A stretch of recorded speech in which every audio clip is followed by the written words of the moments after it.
मंडळी, पौराणिक कथांनुसार भक्त पुंडलिक म्हणजे हा नंतर विठ्ठलांचा भक्त झाला, पण त्याला भक्त पुंडलिक म्हणूनच आपण ओळखतो. तर हा जो पुंडलिक होता ना, तर तो जनुदेव आणि सत्या या दाम्पत्याचा मुलगा होता. जनुदेव म्हणजे पुंडलिकाचे वडील अतिशय धर्मशील, शांत तसेच देवभक्त होते. म्हणजे अशा प्रकारचा त्यांचा स्वभाव होता. आणि त्यांची पत्नी सत्या म्हणजेच अर्थात पुंडलिकाची आई ही सुद्धा अत्यंत सात्विक आणि प्रेमळ स्वभावाची होती. त्यांनी आपल्या मुलावर म्हणजेच पुंडलिकावर खूप प्रेम केलं आणि अर्थात एकुलता एक मुलगा असल्यामुळे तो खूप लाडका होता त्यांचा. आणि लहानपणी पुंडलिकाचा स्वभाव सुद्धा चांगला होता, आज्ञाधारक होता. पण आपल्या सर्वांना माहिती आहे, लहान बाळ, लहान मूल हे प्रत्येकालाच आवडतं आणि त्यावेळेस आपण त्याचा स्वभाव कसा आहे ते ठरवू शकत नाही.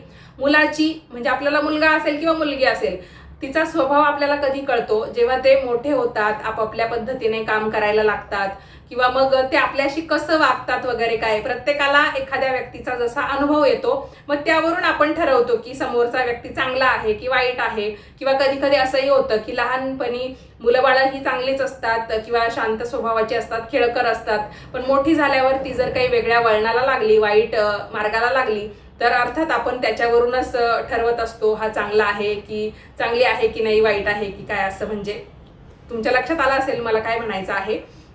तर अशा पद्धतीने पुंडलिकाचं लहानपण हे खूप चांगल्या पद्धतीने गेलं. पुंडलिक हा एक चांगला आज्ञाधारक मुलगा होता. पण अनेकदा आयुष्यामध्ये माणूस मोठा होत असताना त्याचा स्वभाव बदलतो आणि पुंडलिकाच्या बाबतीत सुद्धा हेच घडलं. पुंडलिक मोठा झाला आणि त्याचं लग्न झालं.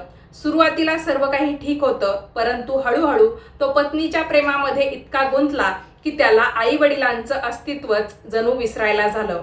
घरामध्ये आई वडील वृद्ध होत चालले होते. अर्थात वय जे आहे ते माणसाचं वाढतच असतं आणि पुंडलिकाचे आई वडील हे म्हातारे होत चालले होते. त्यांच्या शरीरामध्ये पूर्वीसारखी ताकद नव्हती, त्यांना आधाराची गरज होती. पण पुंडलिकाचे लक्ष फक्त स्वतःच्या संसारात होते.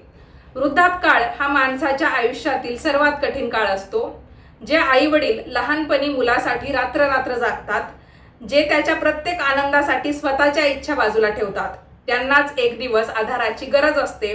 जनुदेव आणि सत्या या दोघांची ही अवस्था आता अशीच झाली होती की त्यांना पुंडलिकाची, त्याच्या पत्नीची खूप गरज होती. पण त्यांचा मुलगाच त्यांच्याकडे दुर्लक्ष करत होता, त्याच्यामुळे पत्नी तिचा तर काही विषयच येत नाही, बरोबर की नाही. अनेक कथांमध्ये या बाबतीत वर्णन येतं की त्यांना घरातील कामे सुद्धा करावी लागायची. म्हणजे पुंडलिकाचे आई वडील इतके म्हातारे झाले होते, वृद्ध झाले होते, तरी पण त्यांना त्यांची कामं स्वतःच करावी लागायची. याचं कारण म्हणजे पुंडलिक आणि त्याची पत्नी